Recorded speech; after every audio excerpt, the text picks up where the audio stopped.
He bragged about hunting Deathworlders, she asked. Did any of them walk away? HFY Sci-Fi story. The cantina on Station Vale.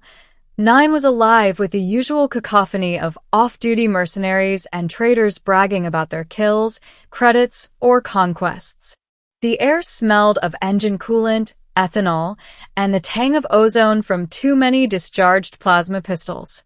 In a corner booth, a crowd had gathered around a towering reptilian mercenary known as Rax Thren, his armor dented and scarred with the stories of battles fought across 5 sectors. Rax was in his element, ale in one hand, a scarred claw tracing the long, jagged line across his chest. Deathworlders, he boomed, his voice thick with alcohol and pride. I've hunted them. The humans. The most dangerous of all the Deathworld breeds. Saw one tear through 6 of my squad mates before I put him down myself. The crowd gasped, some leaning closer, others skeptical, but too afraid to call his bluff. Rax's species, the Kothren, were known for their brute strength and warrior culture. They loved stories of domination, and Rax was one of their finest hunters for hire. He slammed his empty mug down. They say humans can't be reasoned with, that they fight long after logic says to run. That's nonsense. I've watched one bleed out while begging for air. You just have to hit them fast enough. The laughter around him was raucous, until a quiet voice cut through it. Did any of them walk away? The words came from a darkened booth at the far end. The speaker was a woman, small, hooded, her voice calm but sharp enough to slice through the noise. Rax turned, smirking. What was that, little one? She lifted her head, and the dim light revealed her features, human. Her skin pale, her eyes a quiet steel gray, her face bearing a thin scar across the cheekbone. The bar went silent. Rax's smile widened into something predatory. A human, he hissed. Didn't think any of your kind came this far out after the wars.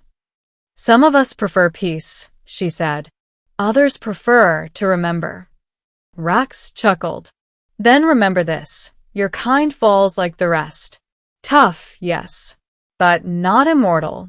The woman rose from her booth, her movement deliberate and calm. You said you hunted Deathworlders. Tell me, did any of them walk away? Rax bared his teeth. None. They all fell. The woman's lips curved slightly. Then you've never met one who truly wanted to live. Part 1. The war that broke the silence.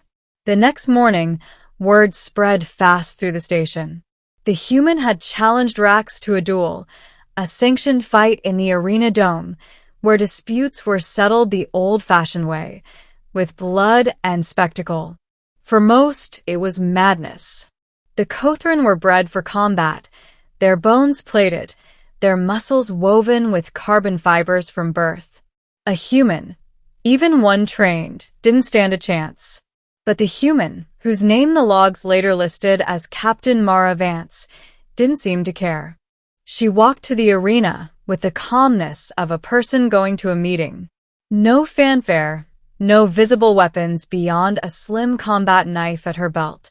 Her file, unearthed by curious stationers, painted a haunting picture. Decorated officer, survivor of the Tarthan Purge, last known member of Project Harbor, a special operations unit dissolved after the human expansion wars ended. Rax greeted her in the center of the dome, armor gleaming, claws flexing. You can still walk away, he said, grinning. No shame in knowing your limits. Mara tilted her head. You bragged about hunting my kind. I just want to see what kind of hunter you really are. The announcer's voice boomed over the speakers. Combatants ready? Ready, Rax growled. Always, Mara said. The klaxon sounded. Rax moved first, fast, too fast for most species to track. His clawed gauntlet came down in a wide arc meant to crush her skull. But Mara was already gone. She slipped sideways, ducked under, and slammed her elbow into the joint of his knee armor. A sharp crack echoed, the first sound of damage. The crowd roared. Rax spun, snarling. You move quick for prey. Prey doesn't learn from its predators, she replied. He charged, claws slashing.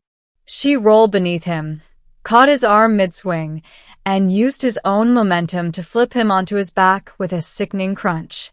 He roared in pain, armor denting under his own weight. It wasn't strength, it was precision. Every move she made was clean, practiced, efficient. Deathworlders didn't waste motion. They calculated it. When Rax finally stood, blood leaking from the corner of his jaw, his grin had vanished. You're no soldier, he growled. You're something else. She said nothing, just watched, waiting. He came again, this time slower, smarter, learning her rhythm. He feinted left, then swung from behind. The strike caught her shoulder, and she staggered back, blood blooming through her sleeve. The crowd cheered wildly. For a moment, it seemed the beast had regained his dominance. Then Mara smiled. Good hit, she said quietly. Now, let's see if you can survive one. Her knife flashed. Not glowing, not humming, just steel. She sidestepped his next strike and plunged the blade deep into the exposed gap at his side armor, a joint no outsider should have known existed. He roared, stumbled, tried to swing again, but she was already behind him, pulling the knife free. You shouldn't have bragged, she said softly. Not about things you don't understand. Rax collapsed, gasping, clutching the wound as the blood poured out. The arena fell into stunned silence. Mara didn't finish him. She turned, dropped her knife, and walked away. Now, she said without looking back, one of them did. Part 2, After the Blood. The duel became legend overnight. In the bars and data feeds, they whispered about the human who'd beaten a Kothran champion. Some said she used poisons, others that she had cybernetic reflexes or psychic augments. None could explain how she had known the weak points in Rax's armor. Mara didn't care for the rumors. She stayed on Vale, 9 mostly in silence, helping with station maintenance, repairing life support units, recalibrating shield grids, quietly refusing every interview request that came her way. Until one night, a message appeared on her console. Incoming encrypted transmission. Origin, Sol System. Classification, Harbor Black. Her breath caught. Harbor hadn't existed for 10 years. She accepted the link. Captain Vance, said the voice. Human low, male, and familiar. You've made quite a stir. Commander Idris, she said. Didn't think anyone from Harbor was left. Most aren't. But you shouldn't have revealed yourself. Rax Thren wasn't just a mercenary. He was contracted by the consortium. They'll come for you. Mara exhaled slowly. Let them. I'm tired of running. The commander's tone softened. You don't have to do this alone. She closed her eyes. We were Deathworlders, Idris. We were never meant to be anything else. The line went dead. Part 3, The Hunt begins. Days later, the first attack came. A freighter exploded in the outer docking ring, an assassination attempt, meant to take her with it. The shockwave tore through 2 modules, killing 40 civilians.